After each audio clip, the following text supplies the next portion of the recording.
야고보서 1장 1절에서부터 4절 말씀까지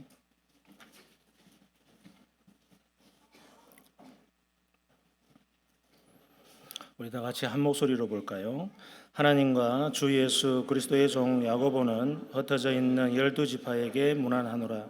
내 형제들아, 너희가 여러 가지 시험을 당하거든 온전히 기쁘게 여기라. 이는 너희 믿음의 시련이 인내를 만들어내는 줄 너희가 알미라.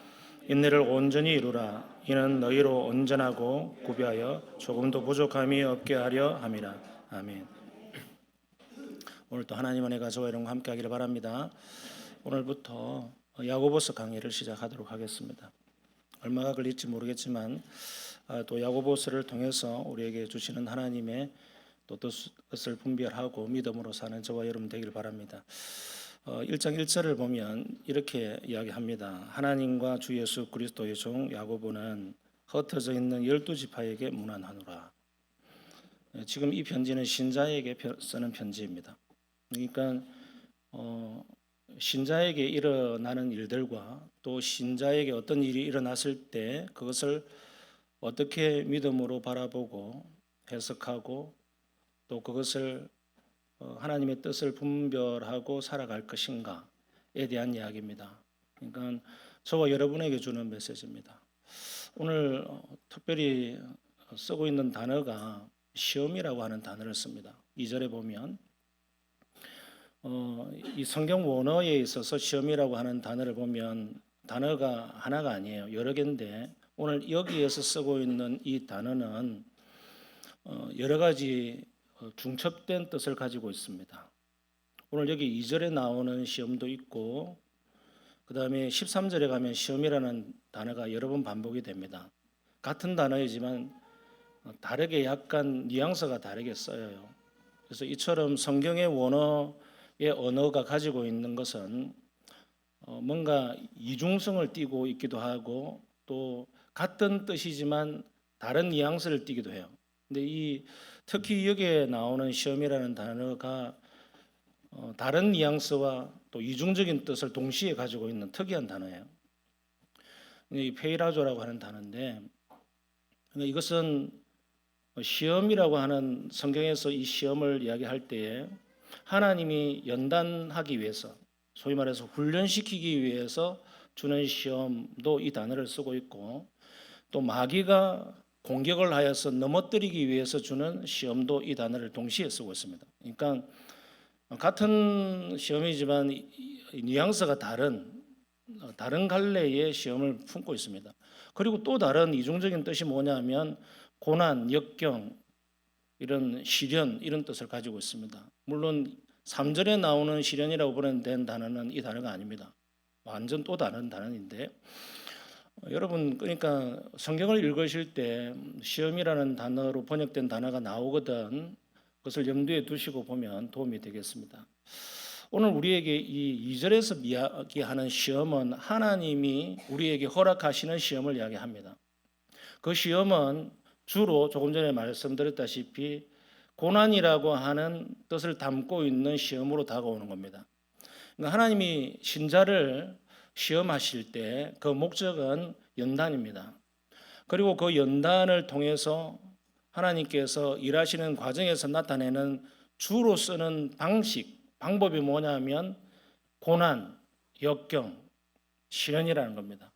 이것을 알고 여러분 읽으시면 되겠습니다. 그래서 오늘 야고보서 강의를 시작하면서 하나님이 왜 시험이라고 하는 단어로 야고보서를 열고 있는가 이것을 이해하셔야 됩니다. 야고보서 전체에 우리에게 던져주고자 하는 것은 믿음을 우리에게 더 강화하고 또 믿음이 뭔가 더 생각하게 하고 잘못된 믿음이 있으면 드러내고 그리고 올바른 믿음으로 온전히 서가기를 바란다고 하는 그 목적이 있습니다.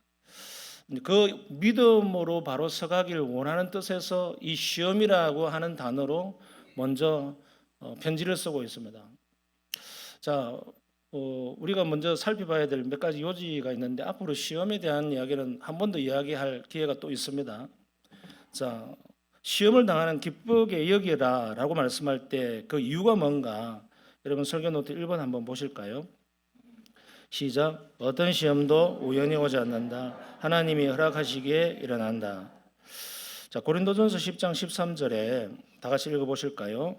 사람이 감당할 시험 밖에는 너희가 당한 것이 없나니 오직 하나님은 미쁘사 너희가 감당하지 못할 시험 당함을 허락하지 아니하시고 시험 당할 즈음에 또한 피할 길을 내사 너희로 능히 감당하게 하시느니라. 아멘. 자, 여기에서 이 시험이라고 하는 단어를 여러분 이해하시려고 하면 하나님은 어떤 분이신가? 그리고 하나님은 왜 시험이라는 것을 신자에게 허락하시는가? 그것을 또 적극적으로 이용하시는가를 이해하셔야 됩니다. 하나님은 어떤 분이신가를 이해하시지 못하면 이 시험을 받아들이기가 참 힘들어요. 하나님께서 만드신 이 세상의 모든 일들은 우연이 없습니다. 우연처럼 나타나는 모든 일들은 하나님의 뜻 안에서 일어난다. 이것을 이해하셔야 됩니다. 그러니까 여러분들이 겪기 싫은 어떤 고난의 일들이나 내가 당하고 싶지 않은 어떤 두려운 어떤 일들이 갑자기 내 인생 가운데 훅 나타났을 때 그것을 우리는 어떻게 보고 어떻게 그것을 내 삶 가운데 이해할 것인가? 그리고 그것을 통하여서 하나님은 어떤 일을 하려고 하시는가에 대해서 생각할 때 그것을 그냥 우연한 일로 치부해버리면 아무 일도 일어나지 않습니다.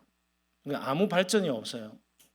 그러니까 우리가 신자가 믿음을 가지고 가는 여정 가운데 하나님이 특별하게 사랑하시는 자에게 나타내는 그 여러 가지 방법들 중에 하나가 바로 우리에게 시련을 주셔서 그것을 통해서 하나님의 뜻을 보게 합니다.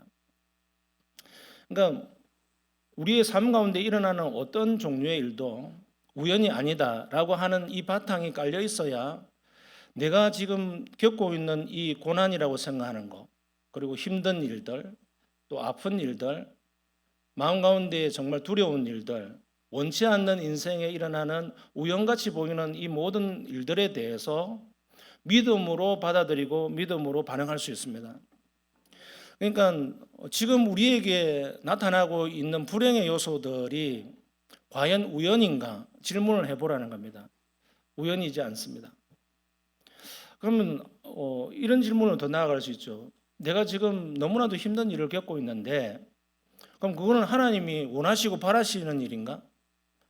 하나님은 나를 괴롭혀 가지고 그냥 좀 소위 말해서 즐기는 내가 괴롭고 힘든 것을 통해서 즐기고 있는 이상한 하나님이신가? 그렇지 않다는 것을 우리는 알기 위해서 시험이라고 하는 이 시련의 과정을 통해서 하나님을 이해하는 법을 배울 필요가 있다는 것이죠. 그래서 우리에게 일어나고 있는 이 모든 내가 원치 않는 일들은 우연이 아니다라고 하는 것으로부터 출발해야 됩니다. 우연은 없습니다. 이 땅에 일어나는 어떠한 사건도 일어나지 말아야 될 것처럼 보이는 역사적인 일이나 내 인생 가운데 닥쳐오는 어떠한 일도 우연이 없습니다. 그렇다면 그것은 하나님은 모든 것들 가운데 통치하고 계시고 통제하고 계신다는 것을 믿으셔야 됩니다. 그러니까 일어나지 말아야 될 일이 일어났다라고 해서 하나님은 무심하시다라든지 하나님은 주무시고 계시다라든지 하나님은 관심 없다라고 하는 식으로 우리가 생각할 수 없다는 겁니다. 하나님은 우리가 하나님을 바라볼 때 하나님을 이해하는 것 중에 중요하게 바라봐야 될 것 중에 하나가 뭐냐면 하나님은 계획하시고 결정하시는 하나님, 그리고 자신의 뜻을 끝까지 변함없이 밀고 가시는 하나님, 적극적인 하나님, 모든 것을 통치하시고 다스리시는 하나님, 그러나 실수가 없으시고 후회도 없으신 하나님, 이것을 믿으셔야 됩니다. 그렇다면 여기에는 이신론이라는 게 있을 수 없어요. 이신론이라는 게 뭐냐면 신은 있기는 한데 우리 인생 가운데 큰 거 이런 거 굵직굵직한 거나 관여하시지 사소한 거나 대부분의 일들은 그냥 내버려 둔다 라고 하는 것이 이신론의 믿음입니다. 우리 하나님은 하나님이 간섭하실 것만 간섭하시거나 어떤 인생에 또는 역사에 나라 간에 전 세계에 하나님이 하실 만한 큰 굵직한 사건만 관여하시는 것이 아니라 크고 작은 이것도 하나님께서 관여하시나 할 정도로 모든 일들을 하나님께서 관여하고 계십니다. 그러니까 하나님의 허락 없이는 어떠한 일도 벌어지지 않아요. 그리고 어떤 일이 발생했다면 하나님의 손 안에서 일어납니다. 하나님이 허락하셔서 그리고 허용하셔서 또는 하나님께서 적극적으로 밀어붙이셔서 이 표현도 다 인간적인 표현이긴 하지만 우리가 하나님을 이해하려고 할 때 이런 표현을 써서라도 하나님을 이해하려고 노력해야 됩니다. 하나님은 우리가 생각하는 것보다도 훨씬 치밀하시고 우리가 생각하는 그 이상으로 하나님은 완벽하신 하나님이십니다. 우리 눈에 실수처럼 보이고 하나님이 가만히 있는 것처럼 보여도 그 허용과 하나님의 계획 가운데에서 그 일들이 벌어지게 만드십니다. 우리가 원치 않는 일들이라도 하나님께서 우리보다도 더 깊은 뜻이 있기 때문에 그 일들이 일어납니다. 그렇다면 우리의 인생 가운데 일어나는 크고 작은 이 일들은 우연이 아니라 하나님의 뜻과 작정 안에서 일어나는 일들입니다. 이 하나님에 대한 믿음이 흔들리지 않을 때 나에게 닥쳐오는 이 시험을 이해하게 됩니다. 두 번째 한번 보실까요? 2번 다 같이 읽어봅시다. 시작. 시험을 온전히 기쁘게 여기야 하는 이유는 주님께서 사랑하시는 자마다 징계하시고 채찍질하시기 때문이다. 히브리서 12장 6절 읽어봅시다. 주께서 그 사랑하시는 자를 징계하시고 그가 받아들이시는 아들마다 채찍질하심이라 하였으니. 여러분, 우리가 기독교 신앙을 잘못 받아들이는 사람은 예수 믿으면 복 받는다, 교회 나가면 너의 문제가 해결받는다, 여러분 이런 식으로 전도하면 안 됩니다. 성경이 그와 같이 전도하라고 이야기하지 않아요. 성경은 구원에 대해서 이야기를 할 때 하나님의 은혜의 구원도 이야기하지만 한편은 심판도 같이 함께 이야기를 하고 있습니다. 그러니까 우리가 예수 믿고 복 받는다, 구원받는 것 자체가 가장 최대의 복입니다. 그리고 그것은 하나님의 십자가의 은혜로만 가능합니다. 그것이 우리의 가장 큰 복의 근원이고 그 다음에 일어나는 우리의 삶 가운데 일어나는 여러 가지 이런저런 복의 형태들은 하나님의 손에 달려 있습니다. 하나님이 주시고자 하는 자에게 주시고 또 주시지 않을 사람에게는 주시지 않습니다. 그게 소위 말해서 하나님의 마음이다, 이렇게 표현할 수 있지만 그것을 하나님의 작정, 하나님의 뜻이라고 이야기합니다. 그래서 성경을 읽다 보면 한나의 기도에서 그렇게 이야기하잖아요. 낮출 자를 낮추시고 높일 자를 높이시고 부하게 할 자를 부하게 하시고 가난하게 할 자를 가난하게 하시고. 하나님께서는 누구를 택하여서 구원시킬 것까지도 또 누구를 유기하여서 지옥에 가게 하는 것까지도 하나님께서 그 기쁘신 뜻대로 아무도 간섭받지 않는 가운데서 홀로 작정하시고 그 뜻을 이루어 가십니다. 그렇다면 우리 가운데 일어나는 내가 행복이라고 생각하는 일들, 반대로 불행이라고 생각하는 그 일들마저도 하나님 안에서 일어납니다. 그것을 인정하는 것이 믿음의 출발입니다. 그래서 우리는 운명론이라고 하는 것들을 많이 생각하게 됩니다. 기독교 신앙은 운명론이 아니에요. 그런 측면에서. 그러니까 불신자들은 쉽게 이런 말을 흔히 하지 않습니까? 재수가 없었다, 운이 없었다. 그럼 믿는 신자들은 도무지 어떠한 일들도 그런 식으로 그냥 이빨리모를 하고 넘어갈 일이 없어요. 그러니까 내가 오늘 가다가 차에 타이어 빵꾸가 났다 소위. 그 사소한 일처럼 보이는 우연찮은 일 가운데에서도 우리는 겸손히 하나님의 뜻을 구할 줄 아는, 그러나 한편으로 그것이 인과응보 사상으로 하나님을 잘못 판단하면 또한 안 됩니다. 내가 오늘 예배를 빠졌더니 하나님께서 차를 고장나게 하셨구나. 그러실 수도 있을 겁니다. 하나님은 무엇이든지 하나님께서 하시려고 치면은 무엇이든지 못하겠습니까? 그러나 우리에게 일어나는 모든 일들을 하나님께서 다 치셨다 소위 말해서 그렇게 해석할 수 없는 겁니다. 우리의 자유의지로 내가 실수하였고 내가 준비하지 못했고 내가 게으르지 못하여서 나타나는 내 인생의 불행의 요소들, 가난하고 찌들고 힘들고 손해받고 이러는 모든 이런 일들에 자기가 최선을 다하고 자기가 열심히 살아야 될 자기의 몫이 분명히 있습니다. 그러나 그 자유의지를 붙들고 계시는 분도 하나님의 주권입니다. 그러니까 하나님이 모든 것을 듣고 계시고 하나님께서 모든 우리 인생을 관여하고 계셔요. 그래서 어떤 것들은 인간의 실수도 하나님이 그냥 내버려 두십니다. 그것도 하나님의 주권 속에 있는 거예요. 그러니까 우리가 졸음을 운전을 해서 죽거나 하마터면 죽을 뻔해서 살아나거나 하는 그 순간의 차이에서도 하나님께서 그 생명을 앗아가실 수도 있고 하나님께서 그 생명을 보호하실 수도 있습니다. 그 모든 것들이 하나님의 주권 속에 있습니다. 그러나 우리는 우리의 할 일들을 열심히 하면서 하나님의 주권을 바라보고 하나님의 은혜를 구해야 됩니다. 이것이 어떻게 섞여져 있을지는 우리가 구분할 수가 없어요.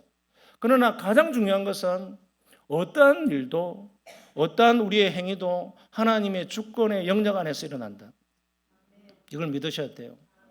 그렇다면 우리가 인생에 일어나는 일들을 운명론으로 치부할 수가 없어요. 나에게 어떤 일이 일어났잖아요. 생각지도 않는 억울한 일이 일어났다. 그 억울한 일을 통해서 나에게 주시는 메시지가 뭔지를 아셔야 됩니다. 그러니까 어떠한 억울한 일을 통해서도 그 억울함 속에서 역사하시는 하나님의 놀라운 일들을 보게 됩니다. 그러니까 억울하면 나의 잘못이 아니잖아요. 누군가 나를 억울하게 만든 함정을 팠거나 모함을 했거나 나를 넘어뜨리려고 그냥 뒤에서 그냥 이런저런 수단을 다 사용했거나 내 인생 가운데 너무나도 억울한 일들이 벌어지더라도 그 순간순간을 바라보는 나의 믿음의 반응이 중요한 것이죠. 왜? 이 억울함마저도 하나님이 허용하셔서 일어나는 일들이기 때문에 그렇습니다. 대표적인 사람이 요셉 아닙니까? 요셉보다도 더 억울한 인생이 있을까 싶을 정도로 요셉은 계속 억울함을 당하잖아요. 형들로부터 시기를 당하고 죽을 뻔하고 구덩이에 빠져서 그냥 죽을 뻔했는데 그냥 또 미디안 상인들에게 팔려가지고 이집트에 팔려가고 이집트에서 보디발의 집에서 총무의 일을 하다가 그냥 여주인의 유혹에 넘어갈 뻔하다가 도망쳐가지고 또 그냥 억울하게 감옥에 갇히고 감옥에 갇혀서 또 고위 간직자를 만나가지고 풀려날 줄 알았는데 자기를 그냥 배신하고 잊어버리고 계속 억울한 일이 벌어지잖아요. 그러다가 나중에 결국 총리에 올랐습니다. 그러고 나면 그게 운명론이라고 하는 관점으로 요셉이 하루하루를 버티고 이를 악물고 내가 살아보자라고 했다면 마지막에 창세기 50장은 이렇게 끝났을 거예요. 그 기근이 일어나가지고 이집트에 곡식을 받으러 빌려온 그 형님들을 봤을 때 옳거니 잘됐다 이놈들 하면서 여봐라 저놈들을 다 감옥에 다 쳐넣어가지고 고문을 시키는 한 명씩 그냥 그래가지고 내가 누군지 아느냐 이렇게 해가지고 그냥 복수심에 불타고 뭔가 통쾌한 그냥 소위 말해서 우리가 원성징악 우리가 그냥 원수를 갖고 그냥 억울함을 그냥 풀어버리고 하는 그 영화의 한 장면처럼 그렇게 끝나면 되잖아요. 근데 창세기 50장 20절에 가면 그렇게 하지 않습니다. 요셉이 그렇게 고백하잖아요. 형님들은 나를 헤아려 하였지만 하나님은 그것을 선으로 바꾸셨다. 무슨 말이냐면은 요셉은 억울함 속에 갇혀져 있지 않았다는 것이죠. 그것이 뭐냐면은 운명론 속에 갇혀 있지 않았다는 것이죠. 운명론은 목적이 없어요. 뜻이 없어요. 그냥 일어나는 일이 운이 없고 재수가 없었다잖아요. 근데 억울한 일이 일어날 때 하나님의 뜻은 무엇일까라고 계속적으로 하나님만 바라보는 것이죠. 내 감정이 중요한 것이 아니라 하나님께서 어떤 일을 하시려고 하는 것인지에 대해서 계속 믿음으로 반응하고 참고 갔다는 것이죠. 이것이 오늘 중요하게 이야기하는 인내입니다. 인내. 그래서 시련의 궁극적 목적이 뭐냐? 두 번째 단에 가면 1번 읽어보실까요? 시작. 시련은 인내하게 하고 인내는 연단을 통해 온전한 믿음을 만든다. 그러니까 요셉이 겪었던 그 인생의 억울함을 통해서 그에게 믿음으로 반응하게 하는 중요한 그 포인트가 뭐냐면 인내하는 것이었잖아요. 인내. 믿음이라고 하는 것의 가장 결정적인 것이 바로 인내입니다. 오래 참는다. 계속 오래 참는 것. 이것은 하나님의 성품이죠. 오래 참으심. 우리를 용납하고 오래 참는 것. 이것이 인내 아닙니까? 그 인내하는 사람만이 절제할 수 있죠. 이것이 성령의 열매 아닙니까? 참지 못한다. 그 사람은 하고 싶은 말 다 해야 돼요. 하고 싶은 행동 다 해야 되고, 그냥 나에게 돌 하나 오면 돌 10개 던져줘야 되고. 그러니까 우리가 절제하지 못한다고 할 때 그 절제력의 그 출발을 보면 인내하지 못하고 있기 때문입니다. 뭔가 행동을 해야 돼요. 그러니까 하나님께서 어떤 일을 행하실지에 대해서 기대가 있고 그것에 대한 소망이 있는 사람들은 억울해도 한번 참아보는 겁니다. 그리고 하나님이 어떤 일을 하시는가, 나를 억울하게 했던 그 원수들을 하나님이 어떻게 처리하시는가, 그게 다윗의 고백 아닙니까? 다윗이 시편에서 계속 이야기하잖아요. 하나님, 저 못된 인간들 하나님도 모르고 하나님 언약 백성도 아닌 저자들은 저렇게 승승장구하고 잘 나가는데 나는 이렇게 억울함을 당하고 맨날 도망쳐야 되고 맨날 귀신 다녀야 되고 이렇게 하고 있습니다. 도대체 하나님은 나에게 뭘 지금 바라시는 겁니까? 라고 했지만 다윗의 마지막 고백은 항상 그죠. 하나님을 내가 기뻐하겠습니다. 하나님을 찬송하겠습니다. 그게 뭡니까? 인내하고 참는 자의 믿음이죠. 여러분, 우리가 믿음이라고 하는 것을 율법적으로 바라보면 우리의 삶 가운데 나타나는 이 순간순간마다 하나님을 바라보고 하나님을 신뢰하는 것으로 찾지 않고 종교성으로 자꾸 찾으려고 그래요. 우리 한국 교회의 율법주의 신앙의 뿌리는 너무나도 깊습니다. 저는 아마 제가 목회 은퇴할 때까지 그것과 싸울 거예요. 여러분의 강단에서 계속 그것을 여러분에게 설파할 것이고요. 우리가 알지 못하는 뿌리 깊은 잘못된 믿음의 형태를 가지고 있는데 그것이 바로 율법주의예요. 율법주의의 신앙을 가지고는 어떠한 조그만 믿음도 일으킬 수 없어요. 율법주의의 뿌리를 두고 있는 어떠한 형태도 여러분의 믿음을 키워주지 못합니다. 그것은 종교성에 불과한 거예요. 그러니까 뭐 어려움을 당하고 있는 자에게 옛날 권사님들은 주로 그렇게 조언을 했어요. 김지사, 새벽 기도를 40일을 금식을 기도해봐라. 하루에 한 끼씩 하고 새벽 기도를 40일을 해봐라. 주로 이런 권면이었어요. 저는 숱하게 들었던 것입니다. 40일이 돼도 자기의 고난이 끝나지 않는 거예요. 그러면 이 40일이 아직 더 모자랐다. 며칠을 해야 돼요? 100일을 해봐라 이렇게. 여러분 그게 소용이 없습니다. 여러분. 그게 하나님께로 나아가는 방법에 있어서 믿음을 빛나게 하는 거나 그것이 더 나의 믿음을 더 굳건하게 하는 요소인 것처럼 보여도 그것은 율법주의의 뿌리를 두고 있습니다. 내가 기도하는 것이 나쁘다고 이야기하는 게 아니에요. 잘 알아들으시길 바랍니다.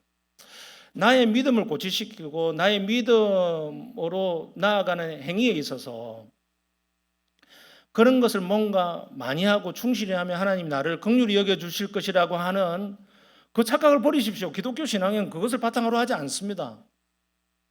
뭔가 많이 하고 있고 뭔가 열심히 하고 있고 하면 그것이 믿음으로 좋은 것으로 인정받게 되어지고 그리고 하나님은 그것을 기뻐하실 것이다 라고 하는 이것은 기독교 신앙이 아니에요. 그렇게 되면 자기 의에 충실하게 됩니다. 내가 그렇게 해봤더니 하나님께서 복을 주시더라. 결국 또 샤머니즘, 기복주의로 돌아가는 거예요. 그러면 그 반대가 뭡니까? 인간응보가 되잖아요. 내가 열심히 안 했더니 이런 일이 벌어졌더라. 내가 주일을 한번 빠졌더니 뭐 휴대폰이 떨어져가지고 액정이 깨졌더라. 이런 식으로 우리가 이 세상 살아가는 것들 모든 것을 이해한다면 하나님은 감정적인 하나님밖에 안 되는 거예요. 인간응보의 하나님.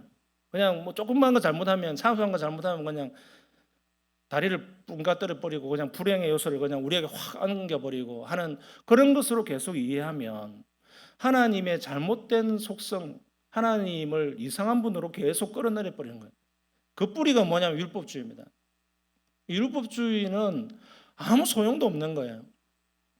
여러분이 가지고 있는 기독교 신앙이라고 생각하고 있는 어릴 때부터 고착되어 있는 이 형식과 습관, 관습, 그 다음에 한국 교회가 가지고 있는 가르쳐 왔던 외형적인 것, 이것으로 뭔가 믿음을 내가 쌓아갈 수 있을 것이라고 하는 그 기초를 다 없애야 됩니다. 우리의 기초는, 우리의 신앙의 기초는 그냥 하나님에 대한 신뢰, 내 삶 가운데 어떠한 일이 벌어지든지 하나님에 대한 신뢰를 저버리지 않는 겁니다. 이게 가장 큰 믿음입니다. 여러분, 내가 11조를 많이 했더니 우리 회사에, 우리 가게에 수입이 2배가 되었더라. 이거 어떻게 생각하십니까? 만약에 그것이 공식화되었다면 예수 안 믿을 사람이 있겠습니까? 11조 안 할 사람이 있겠습니까? 여러분, 하나님을 옹졸한 하나님으로 우리가 돈 계산 숫자 하나에 반응하시는 하나님으로 너무 이상한 하나님으로 만들어버리는 경우 얼마나 많습니까? 여러분, 우리는 어떠한 종교성으로도 하나님을 기쁘시게 할 수 없어요. 다만 우리의 삶 가운데에 내가 어떤 일을 겪고 있든지 그것이 내가 원하지 않는 일이든지 끝까지 인내하면서 하나님의 뜻을 구하고 하나님이 어떤 일을 행하시는지 끝까지 기다리고 그 신뢰를 포기하지 않는 겁니다. 하나님에 대한 믿음을 저버리지 않는 거예요. 하나님을 배신하지 않는 겁니다. 하나님에 대한 찬양을 멈추지 않는 거예요. 하나님을 즐거워하는 그 기쁨을 멈추지 않는 거예요. 그것이 우리의 믿음의 가장 값어치 있는 것이고 우리의 기초입니다. 어떤 종교성으로도 하나님을 기쁘시게 할 수 없어요. 그래서 하나님께서 우리에게 요구하시는 게 뭐냐 하면 이 시련, 고난이라는 이 연단의 시험을 통해서 우리에게 원하시는 것은 크게 2가지인데 따라하겠습니다. 성화된 믿음. 첫 번째 중요한 것은 우리가 성화되기를 원합니다. 성화를 다른 말로 해보면 자라가기를 원한다는 겁니다. 자라가기를 원한다. 그러니까 우리의 믿음은 멈추어 있지 않습니다. 믿음은 고인물이 아닙니다. 믿음은 계속 자라가게 됩니다. 믿음은, 그래서 믿음이라고 하는 것은 적극적인 믿음은 자라는 믿음이 아니에요. 한번 그냥 우리에게 없던 것이 주어지는 믿음이에요. 적극적인 믿음. 그것을 칭이라고 이야기하잖아요. 그리고 적극적인 성화라고도 이야기를 합니다. 그것은 우리가 손댈 게 없어요. 원래 우리에게 없던 거니까 하나님께서 은혜로 우리에게 믿음을 주시는 거예요. 우리에게 없었어요, 그런 게. 근데 믿음이라고 하는 엔진이 우리에게 주어지고 난 다음에는 그 엔진이 잘 돌아가게 하고 그 엔진이 더 강력하게 하고 고장나지 않게 하고 굳건하게 계속 달려가게 하는 것은 우리가 자라가는 그것에 대한 인식이 있을 때만 가능한 거예요. 무슨 말이냐면 여러분, 전기차가 있잖아요. 전기차에 전기 배터리가 없으면 아무리 멋있어도 그 전기차는 가지가 않습니다. 거기에 마지막에 고성능의 배터리를 딱 집어넣으면 그때부터 전기차가 달리기 시작하잖아요. 그런데 시간이 지나면 전기차는 멈춥니다. 왜 멈출까요? 방전이 됐잖아요. 그러니까 그 전기차의 배터리 자체가 믿음, 적극적으로 우리에게 믿음을 준 것처럼 없던 것이 장착되었지만 시간이 지나면 힘을 잃습니다. 우리의 믿음도 마찬가지예요. 믿음이라고 하는 배터리가 없던 것이 우리에게 주어졌지만 시간이 지나면 방전되듯이 그냥 슬슬슬 힘을 잃어버려요. 그것을 키워가고 자라가는 힘이 뭐냐면 하나님을 바라보는 믿음, 인내하고 하나님을 신뢰하는 것이거든요. 그 신뢰는 어디로부터 나오느냐? 말씀과 기도로부터 나옵니다.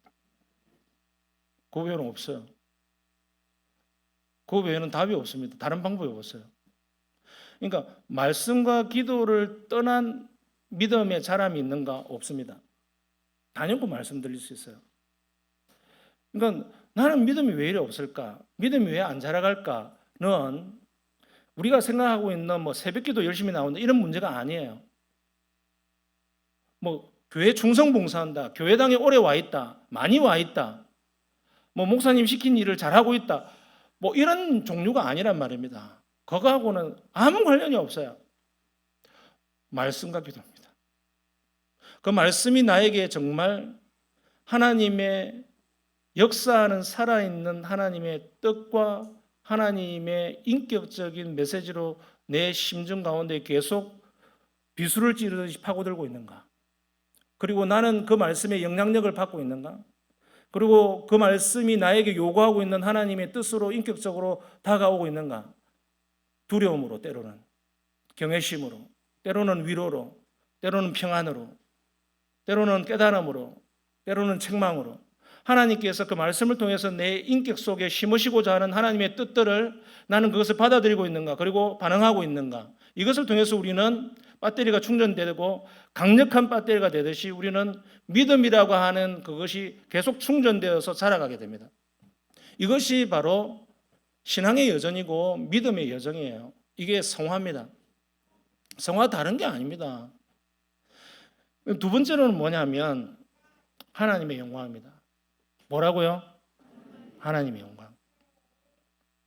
결국 우리가 하나님을 신뢰하고 하나님께 하나님 뜻을 구하고 내 삶 가운데 고난과 역경이 찾아올 때 하나님의 영광을 위해서 내 삶을 비추어 보고 내 삶을 해석하고 내 삶을 하나님 앞에 드리려고 하는 그 모든 시도와 노력, 그것의 핵심이 뭐냐면 하나님께 영광이에요.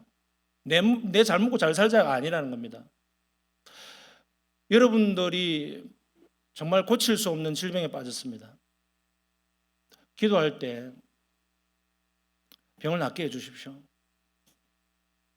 병 나았으면 좋겠습니다. 라고 우리 이렇게 기도하지 않습니까? 그렇게 기도 아니할 사람이 없습니다. 그렇게 할 때 하나님은 그 낫게 하는 사람이 있다고 한다면 그것도 하나님의 영광을 위해서 낫게 할 겁니다. 믿으시길 바랍니다. 그 외에는 없어요. 하나님은 어떤 일을 행하실 때 자신의 영광을 위해서 일하십니다.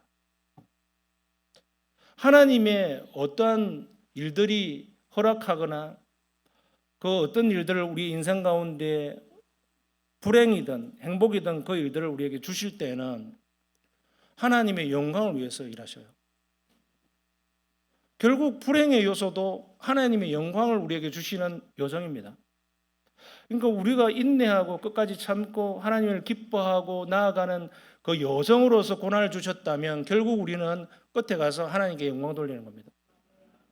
그거밖에 없습니다. 욥이 그러지 않았습니까? 결국 알 수 없는 고난 가운데 있다가 욥기 42장 마지막에 가면은 제 가운데 내가 회개하고 하나님을 이제 눈으로 뵙습니다. 하나님 영광을 이제서야 본 겁니다. 하나님의 심오하고 넓으신 그 뜻을 이해하지 못하다가 인생 가운데 닥친 그 고난 가운데 결국 하나님의 뜻을 보게 되는 것이죠. 여러분 마지막으로 이제 한번 나아가 주십시오. 하나님 축구를 바라보는 믿음의 눈, 이것이 필요한데 1번 읽어보실까요? 시작. 피조세계에 어떤 일도 우연히 일어나지 않는다. 어떤 일이 발생했다면 그것은 하나님의 주권 가운데서 일어나는 일이다. 마태복음 10장 29절 30절 읽어봅시다. 삼세도 마리가 한 양에 팔리지 않느냐. 그러나 그 가운데서 하나라도 너희 아버지께서 허락하지 아니하시면 땅에 떨어지지 않을 것이다. 아버지께서는 너희 머리카락까지도 다 세워놓고 계신다. 아멘. 여러분 이건 처음에 제가 말씀드렸던 도입부에서 말씀드렸던 중요하게 우리의 인생을 바라보는 시각이었습니다. 우리의 신자는 불신자와 달라야 됩니다. 우리의 눈, 우리의 인생을 바라보는 인생관, 시각은 모든 것들 하나도 빠짐없이 사소하다고 생각하는 그 어떤 일도 하나님 손 안에 있다고 믿으셔야 됩니다. 그래야만 됩니다. 여러분의 자식이 말을 안 듣습니까? 그것 때문에 너무 힘듭니까?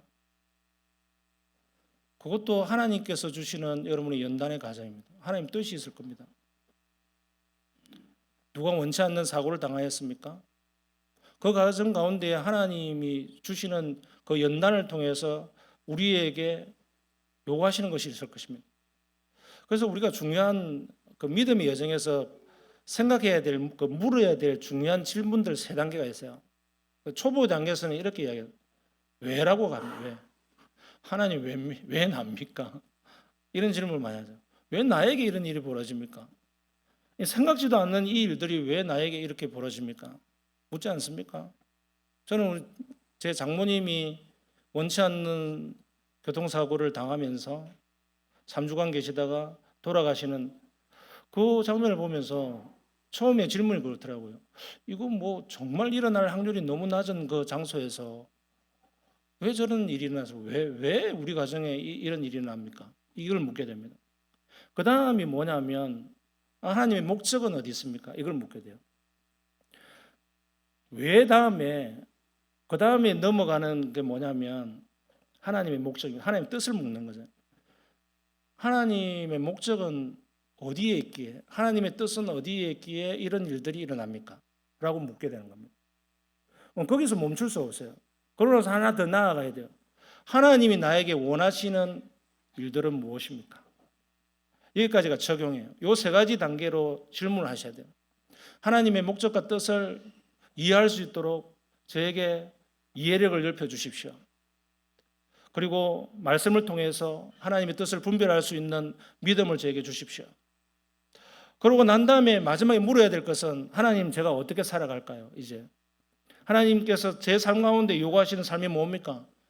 그럼 각자에게 그 부닥친 어려움과 힘든 우연같이 보이는 하나님의 뜻 가운데서 일어나는 그 슬픔이나 고난 가운데서도 결국 마지막에는 하나님이 나에게 요구하시고 있는 삶의 여정들로 이어지게 한다는 겁니다. 여기까지가 믿음입니다. 그러니까 믿음이라고 하는 것은 예배당에 열심히 와 있는 게 믿음이 아니에요. 제발 그런 개념을 좀 내려놓으셔요. 여러분, 예배당에 많이 와 있고 교회에 오랜 시간을 보태는 게 그냥 그게 믿음이 다가 아닙니다. 그게 믿음이 아니라고 말할 수 없어요. 믿음이 일부입니다. 그냥 일부일 뿐이에요. 그게 본질이나 목적이 아닙니다. 여러분, 우리의 삶 가운데 역사하시는 하나님은 예배당 안에서만 일하시거나 역사하시는 하나님이 아니에요. 그리고 그 하나님은 기독교라고 하는 교리 안에 갇혀 있는 하나님도 아니에요. 오해하지 마세요. 제가 그래서 늘상 이런 표현을 쓰잖아요. 하나님을 자꾸 기독교라고 하는 이름으로 가둬놓지 말라고요. 하나님은 기독교의 하나님이 아니에요. 하나님은 이 세상을 만드신 유일무이하신 그냥 하나님이십니다. 하나님. 하나님은 기독교가 존재하지 않아도 하나님은 존재하셔요. 이걸 이해하셔야 돼요. 하나님은 성경이 없어도 하나님은 존재하신다고요. 하나님은 이 세계, 이 지구가 존재하지 않아도 하나님은 존재하고 계세요. 하나님은 우리라고 하는 인간이라고 하는 보잘것없는 이 미물이 존재하지 않아도 하나님은 여전히 존재하시고요. 여전히 기쁨 가운데, 충만한 가운데, 영광 가운데 보내시는 분이세요. 우리가 없어도 아무 아쉬움이 없는 분이에요. 우주가 존재하지 않아도 하나님은 영광스러운 분이란 말입니다. 그런 하나님을 자꾸 기독교라고 하는 교리 안에서 꾸역꾸역 집어넣어가지고 이해하려고 하고 그게 율법주의입니다. 하나님을 그런 식으로 이해하려고 하지 마세요. 하나님은 교회 안에도 갇히지 않고요. 우리 인생 가운데, 인간의 역사 가운데도 갇히지 않아요. 모든 것을 초월하셔요. 불행 중에서도 하나님은 존재하시고 우리 인생 가운데 기쁨 가운데서도 하나님은 존재하십니다. 그렇다면 그 너머에, 인생 너머에 가운데에 존재하신 그 초월적인 하나님을 바라보는 그것이 필요합니다. 그것이 믿음이에요. 그래서 두 번째 한번 보십시오. 2번 읽어봅시다. 시작. 믿음의 눈으로 인생을 바라보면 거기에 하나님의 손길이 보인다. 시편 139편 7절에 10절 읽어봅시다. 내가 주님의 영을 피해서 어디로 가며 주님의 얼굴을 피해서 어디로 도망치겠습니까? 내가 하늘로 올라가더라도 주님께서는 거기에 계시고 서울에다 자리를 펴더라도 주님은 거기도 계십니다. 내가 저 동력 너머로 날아가거나 바닷가 서쪽으로 가서 거기에 머물지라도 거기에서도 주님의 손이 나를 인도하여 주시고 주님의 오른손이 나를 힘있게 붙들어 주십니다. 아멘. 여러분, 이것이 우리에게 주는 시련 가운데서 하나님을 이해하는 이해의 폭입니다. 내가 저 동쪽 끝에 저 서쪽 끝에 가 있을지라도, 내가 바닷속 깊이 갔을지라도, 히말라야 꼭대기에 갔을지라도, 우주 바깥에 계실지라도 하나님의 손길은 미치지 않는 곳이 없어요. 이것의 본질의 뜻이 뭡니까? 내가 고난 가운데 있을지라도, 내가 가난 가운데 있을지라도, 내가 질병 가운데 있을지라도, 내가 억울함 가운데 있을지라도, 내가 정말 숨막힐 것 같은 고통 속에 있을지라도 하나님의 손은 항상 나를 붙들고 계시고 내 인생 가운데 관여하고 계신다.